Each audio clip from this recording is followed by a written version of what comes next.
The Great Gatsby. Chapter 9.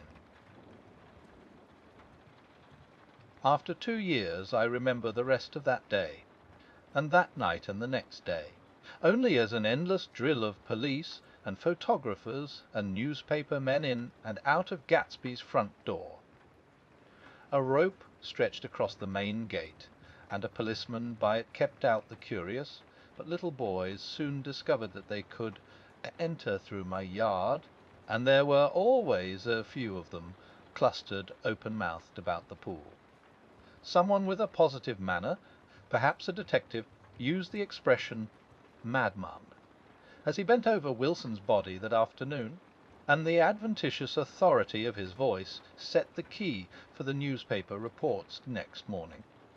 Most of those reports were a nightmare, grotesque, circumstantial, eager, and untrue. When Michaelis's testimony at the inquest brought to light Wilson's suspicions of his wife, I thought the whole tale would shortly be served up in racy pasquinade. But Catherine, who might have said anything, didn't say a word. She showed a surprising amount of character about it too. Looked at the coroner with determined eyes under that corrected brow of hers, and swore that her sister had never seen Gatsby, that her sister was completely happy with her husband, that her sister had been into no mischief whatever. She convinced herself of it, and cried into her handkerchief, as if the very suggestion was more than she could endure. So Wilson was reduced to a man deranged by grief, in order that the case might remain in its simplest form, and it rested there. But all this part of it seemed remote and unessential. I found myself on Gatsby's side, and alone. From the moment I telephoned news of the catastrophe to West Egg Village, every surmise about him and every practical question was referred to me. At first I was surprised and confused. Then, as he lay in his house and didn't move or breathe or speak, hour upon hour it grew upon me that I was responsible, because no one else was interested. Interested, I mean, with that intense personal interest to which everyone has some vague right at the end. I called up Daisy half an hour after we found him, called her instinctively and without hesitation. But she and Tom had gone away early that afternoon, and taken baggage with them, left no address, no box, say when they'd be back, no bow, any idea where they are. How I could reach them, I don't know, can't say. I wanted to get somebody for him. I wanted to go into the room where he lay and reassure him. I'll get somebody for you, Gatsby. Don't worry. Just trust me, and I'll get somebody for you. Meyer Wolfsham's name wasn't in the phone book. The butler gave me his office address on Broadway, and I called information. But by the time I had the number, it was long after 5, and no one answered the phone. Will you ring again? I've rung 3 times. It's very important. Sorry. I'm afraid no one's there. I went back to the drawing-room, and thought for an instant that they were chance visitors, all these official people who suddenly filled it. But though they drew back the sheet and looked at Gatsby with shocked eyes, his protest continued in my brain. Look here, old sport, you've got to get somebody for me. You've got to try hard. I can't go through this alone. Someone started to ask me questions, but I broke away and, going upstairs, looked hastily through the unlocked parts of his desk. He'd never told me definitely that his parents were dead. But there was nothing, only the picture of Dan Cody, a token of forgotten violence, staring down from the wall. Alti. Next morning I sent the butler to New York with a letter to Wolfsham, which asked for information and urged him to come out on the next train. That request seemed superfluous when I wrote it.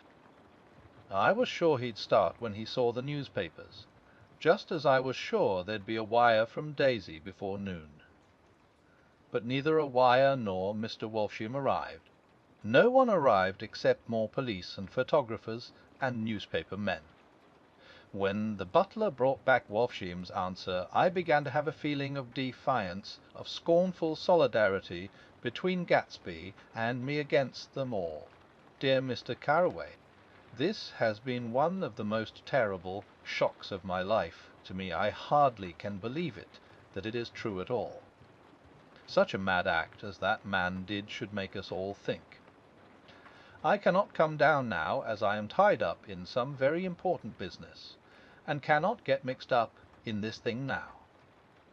If there is anything I can do a little later, let me know in a letter by Edgar. I hardly know where I am when I hear about a thing like this, and am completely knocked down and out. Yours truly, Maya Walfsham. And then hasty addenda beneath, let me know about the funeral at sea. Do not know his family at all. When the phone rang that afternoon, and long distance said Chicago was calling, I thought this would be Daisy at last. But the connection came through as a man's voice, very thin and far away. This is Slagle speaking. Wes. The name was unfamiliar.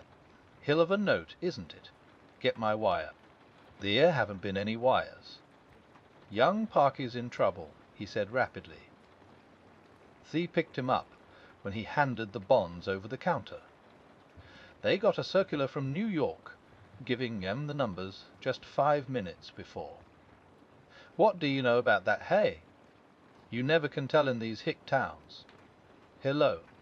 I interrupted breathlessly. Look here, this isn't Mr. Gatsby. Mr. Gatsby's dead. There was a long silence on the other end of the wire, followed by an exclamation Z, then a quick squawk as the connection was broken. I think it was on the third day that a telegram signed Henry C. Gats arrived from a town in Minnesota.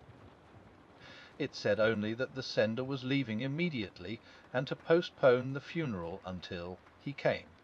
It was Gatsby's father, a solemn old man, very helpless and dismayed, bundled up in a long cheap ulster against the warm September day. His eyes leaked continuously with excitement, and when I took the bag and umbrella from his hands, he began to pull so incessantly at his sparse grey beard that I had difficulty in getting off his coat. He was on the point of collapse, so I took him into the music room and made him sit down while I sent for something to eat. But he wouldn't eat, and the glass of milk spilled from his trembling hand. I saw it in the Chicago newspaper, he said. It was all in the Chicago newspaper. I started right away. I didn't know how to reach you. His eyes, seeing nothing, moved ceaselessly about the room. It was a madman, he said. He must have been mad. Wouldn't you like some coffee? I urged him. I don't want anything. I'm all right now, Mr. Carraway. Well, I'm all right now. Where have they got Jimmy? I took him into the drawing-room, where his son lay, and left him there. Some little boys had come up on the steps, and were looking into the hall. When I told them who had arrived, they went reluctantly away. After a little while Mr. Gats opened the door and came out, his mouth ajar, his face flushed slightly, his eyes leaking isolated and unpunctual tears. He had reached an age where death no longer has the quality of ghastly surprise, and when he looked around him now, for the first time, and saw the height and splendour of the hall, and the great rooms opening out from it into other rooms, his grief began to be mixed with an awed pride. I helped him to a bedroom upstairs. While he took off his coat and vest, I told him that all arrangements had been deferred until he came. I didn't know what you'd want, Mr. Gatsby. Gats is my name. Mr. Gats. I thought you might want to take the body west. He shook his head. Jimmy always liked it better down east. He rose up to his position in the east. Were you a friend of my boy's, mister? We were close friends. He had a big future before him, you know. He was only a young man, but he had a lot of brain power here. He touched his head impressively, and I nodded.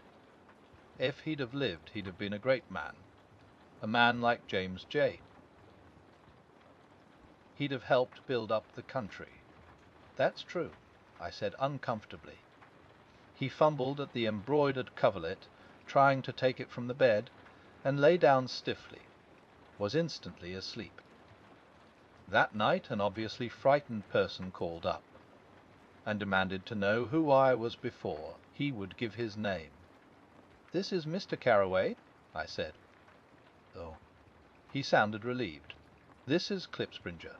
I was relieved too, for that seemed to promise another friend at Gatsby's grave. I didn't want it to be in the papers and draw a sightseeing crowd, so I'd been calling up a few people myself.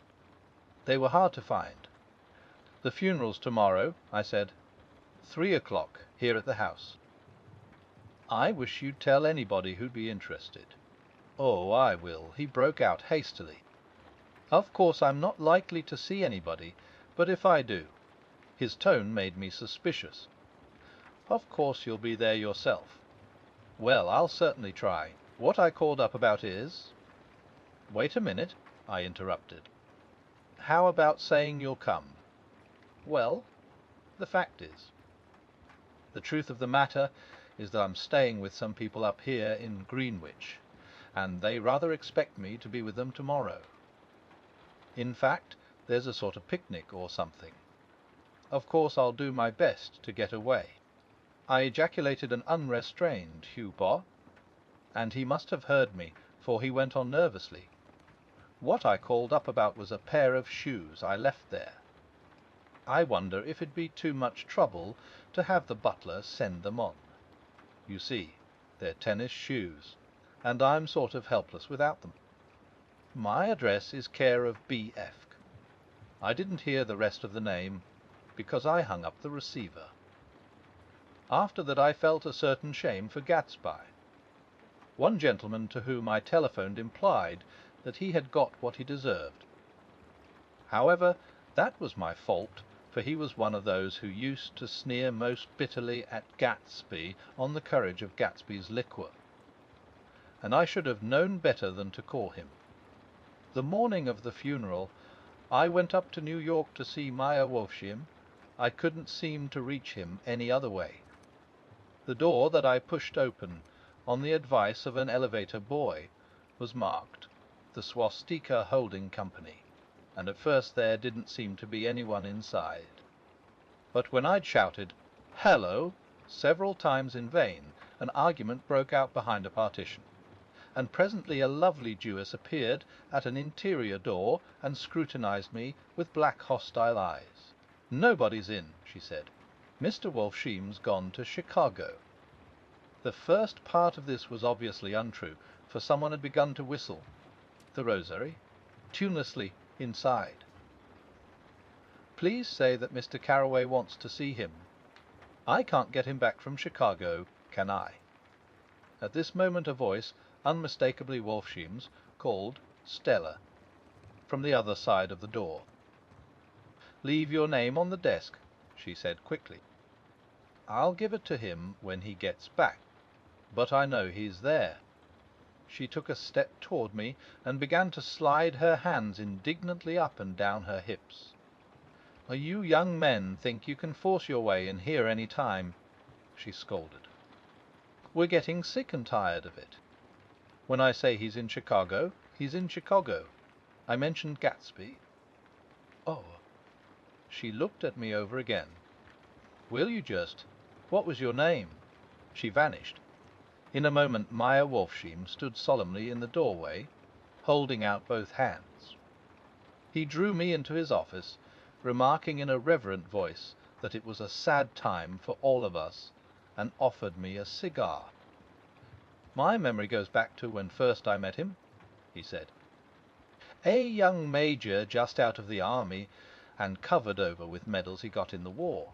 He was so hard up he had to keep on wearing his uniform because he couldn't buy some regular clothes. First time I saw him was when he came into Winebrenner's pool room at 43rd Street and asked for a job. He hadn't eat anything for a couple of days. "Come on, have some lunch with me," I said. He ate more than $4 worth of food in half an hour. "Did you start him in business?" I inquired. "Start him. I made him." "Oh." "I raised him up out of nothing, right out of the gutter. I saw right away he was a fine appearing, gentlemanly young man, and when he told me he was at Oxford, I knew I could use him good. I got him to join the American Legion, and he used to stand high there. Right off he did some work for a client of mine up to Albany. We were so thick like that in everything. He held up two bulbous fingers, always together. I wondered if this partnership had included the World Series transaction in 1919. "No, he's dead," I said after a moment. "You were his closest friend, so I know you'll want to come to his funeral this afternoon." "I'd like to come." "Well, come then." The hair in his nostrils quivered slightly, and as he shook his head his eyes filled with tears. "I can't do it. I can't get mixed up in it," he said. "There's nothing to get mixed up in. It's all over now. When a man gets killed, I never like to get mixed up in it in any way. I keep out. When I was a young man it was different. If a friend of mine died, no matter how, I stuck with them to the end. You may think that's sentimental, but I mean it. To the bitter end. I saw that for some reason of his own he was determined not to come, so I stood up." "Air you a college man?" he inquired suddenly. For a moment I thought he was going to suggest a connection, but he only nodded and shook my hand. "Let us learn to show our friendship for a man when he is alive, and not after he is dead," he suggested. "After that my own rule is to let everything alone." When I left his office the sky had turned dark, and I got back to West Egg in a drizzle. After changing my clothes I went next door and found Mr. Gats walking up and down excitedly in the hall. His pride in his son and in his son's possessions was continually increasing, and now he had something to show me. "Jimmy sent me this picture." He took out his wallet with trembling fingers. "Look there." It was a photograph of the house, cracked in the corners and dirty with many hands. He pointed out every detail to me eagerly. "Look there," and then sought admiration from my eyes. He had shown it so often that I think it was more real to him now than the house itself. Jimmy sent it to me. "I think it's a very pretty picture. It shows up well, very well. Had you seen him lately?" "He come out to see me 2 years ago, and bought me the house I live in now. Of course we was broke up when he run off from home, but I see now there was a reason for it. He knew he had a big future in front of him. And ever since he made a success he was very generous with me. He seemed reluctant to put away the picture, held it for another minute, lingeringly, before my eyes. Then he returned the wallet and pulled from his pocket a ragged old copy of a book called Hopalong Cassidy. Look here, this is a book he had when he was a boy. It just shows you. He opened it at the back cover and turned it around for me to see. On the last flyleaf was printed the word schedule, and the date September 12, 1906. And underneath rise from bed 6:300 a.m. Dumbbell exercise and wall scalings 15, 6:30 electricity at set 8 vehicle effects work 8:30 4:30 p.m. Baseball and sports 40:30 500 practice elocution poise and how to attain it 500 600 study needed inventions 7 300 900 general resolves no wasting time at shafters or our name indecipherable. No more smoking or chewing. Bath every other day, read one improving book or magazine per week, save 5 farthast out, crossed owl 300 per week, be better to parents. I came across this book by accident," said the old man. "It just shows you, don't it?" It just shows you. Jimmy was bound to get ahead. He always had some resolves like this or something. Do you notice what he's got about improving his mind? He was always great for that. He told me I ate like a hog once, and I beat him for it. He was reluctant to close the book, reading each item aloud, and then looking eagerly at me. I think he rather expected me to copy down the list for my own use. A little before 3 the Lutheran minister arrived from Flushing, and I began to look involuntarily out the windows for other cars. So did Gatsby's father. And as the time passed and the servants came in and stood waiting in the hall, his eyes began to blink anxiously, and he spoke of the rain in a worried, uncertain way. The minister glanced several times at his watch, so I took him aside and asked him to wait for half an hour. But it wasn't any use. Nobody came. About 5 o'clock our procession of 3 cars reached the cemetery and stopped in a thick drizzle beside the gate. First a motor hearse, horribly black and wet, then Mr. Gats and the minister, and me in the limousine, and a little later 4 or 5 servants and the postman from West Egg in Gatsby's station wagon, all wet to the skin.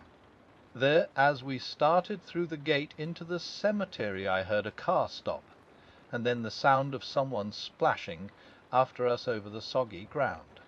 I looked around. It was the man with O-lead glasses, whom I had found marvelling over Gatsby's books in the library one night 3 months before. I'd never seen him since then. I don't know how he knew about the funeral, or even his name. The rain poured down his thick glasses, and he took them off and wiped them to see the protecting canvas unrolled from Gatsby's grave.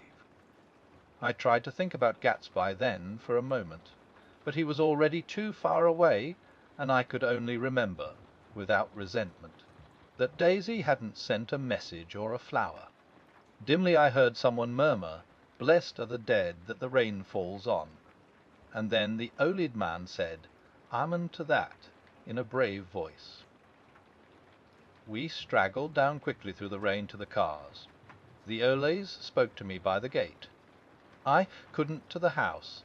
He remarked, "Neither could anybody else." "Go on," he started. "Why, my God, they used to go there by the hundreds." He took off his glasses and wiped them again, outside and in.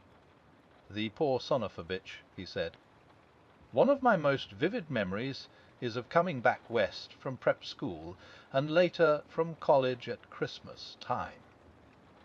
Those who went farther than Chicago would gather in the old dim Union Station at 6 o'clock of a December evening with a few Chicago friends, already caught up into their own holiday gaieties, to bid them a hasty goodbye. I remember the fur coats of the girls returning from Miss Thizodat's, and the chatter of frozen breath, and the hands waving overhead as we caught sight of old acquaintances, and the matchings of invitations. "Are you going to the Ordways?" The hearses, the Schultzes, and the long green tickets clasped tight in our gloved hands. And last the murky yellow cars of the Chicago, Milwaukee and St. Paul Railroad, looking cheerful as Christmas itself on the tracks, beside the gate, when we pulled out into the winter night, and the real snow, our snow, began to stretch out beside us and twinkle against the windows, and the dim lights of small Wisconsin stations moved by. A sharp wild brace came suddenly into the air.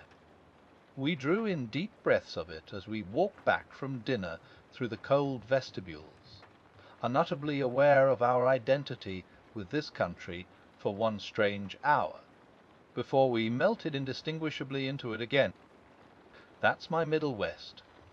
Not the wheat or the prairies or the lost Swede towns, but the thrilling returning trains of my youth, and the street lamps and sleigh bells in the frosty dark, and the shadows of holly wreaths thrown by lighted windows on the snow. I am part of that, a little solemn with the feel of those long winters. a little complacent from growing up in the Carraway house, in a city where dwellings are still called, through decades, by a family's name. I see now that this has been a story of the West, after all. Tom and Gatsby, Daisy and Jordan and I were all Westerners, and perhaps we possessed some deficiency in common which made us subtly unadaptable to Eastern life. Even when the East excited me most, even when I was most keenly aware of its superiority to the bored, sprawling, swollen towns beyond the Ohio, with their interminable inquisitions which spared only the children and the very old, even then it always for me a quality of distortion. West Egg, especially, still figures in my more fantastic dreams.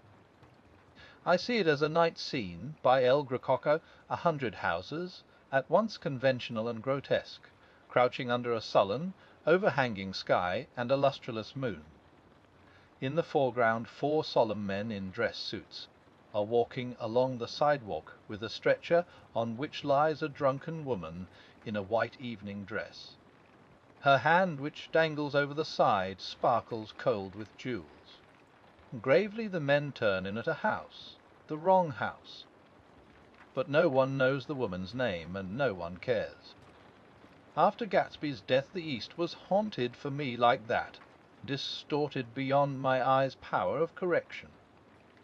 So when the blue smoke of brittle leaves was in the air, and the wind blew the wet laundry stiff on the line, I decided to come back home.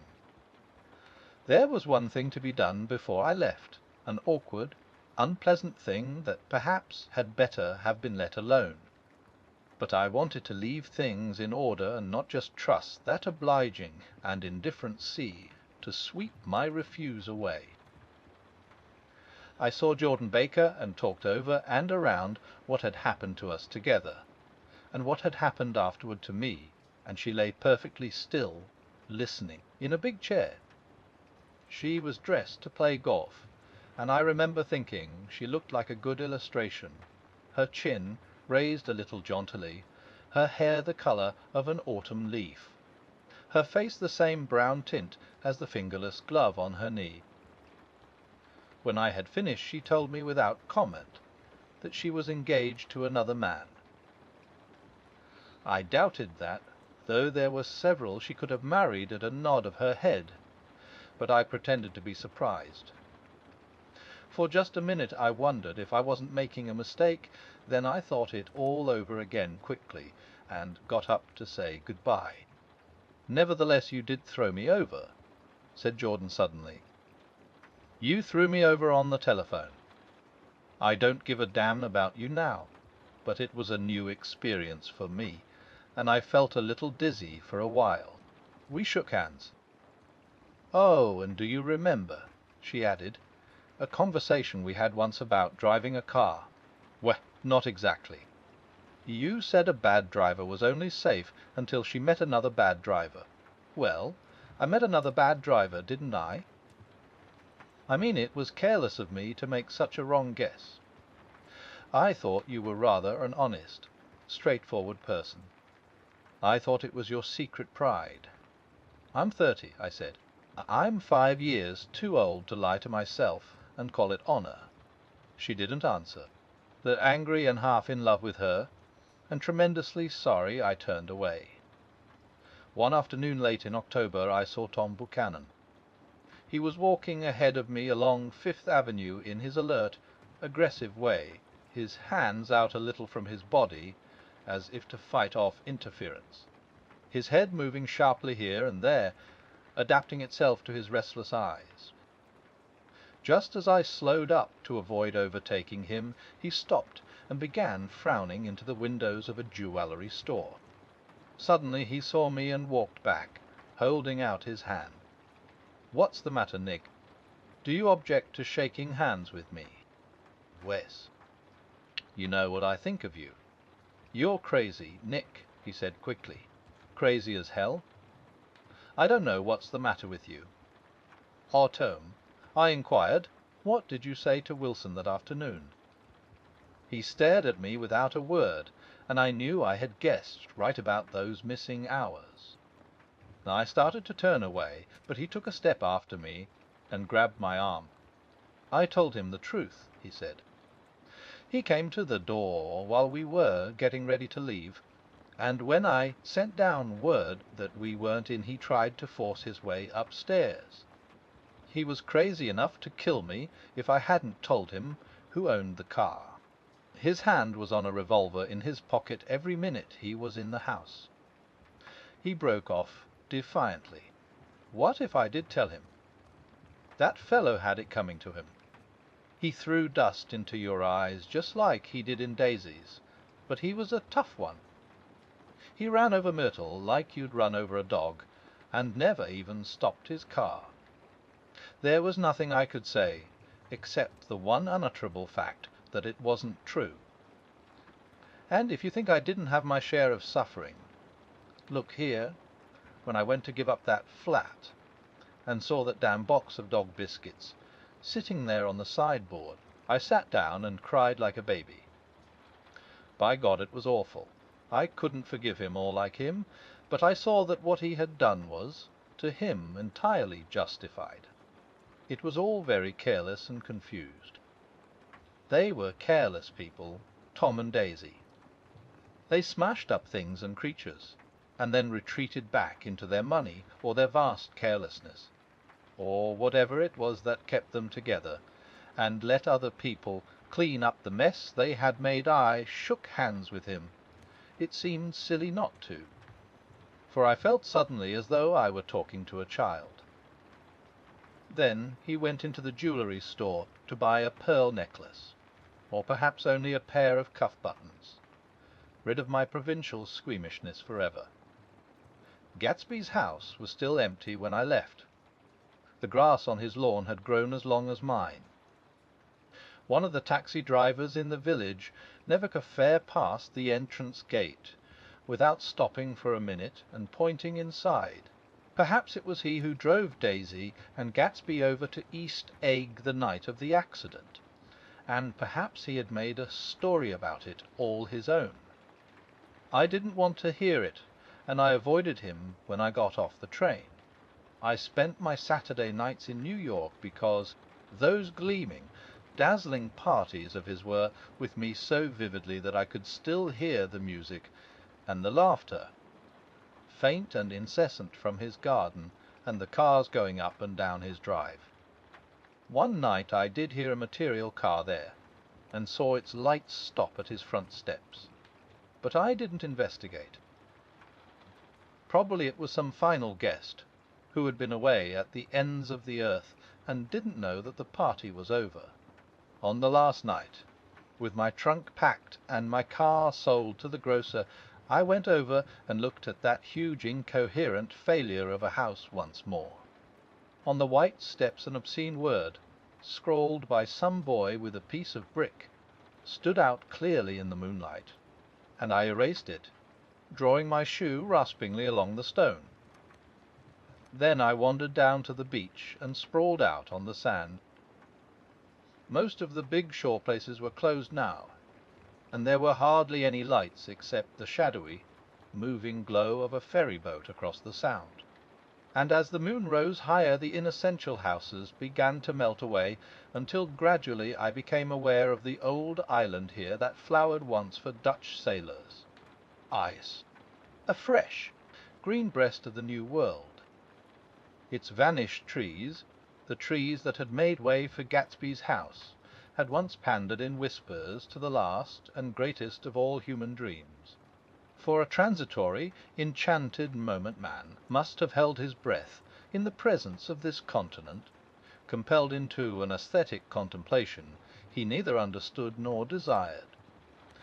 Face to face for the last time in history with something commensurate to his capacity for wonder. And as I sat there brooding on the old, unknown world, I thought of Gatsby's wonder when he first picked out the green light at the end of Daisy's dock. He had come a long way to this blue lawn, and his dream must have seemed so close that he could hardly fail to grasp it. He did not know that it was already behind him, somewhere back in that vast obscurity beyond the city, where the dark fields of the Republic rolled on under the night.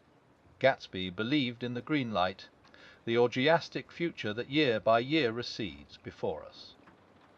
It eluded us then, but that's no matter. Tomorrow we will run faster, stretch out our arms further and one fine morning.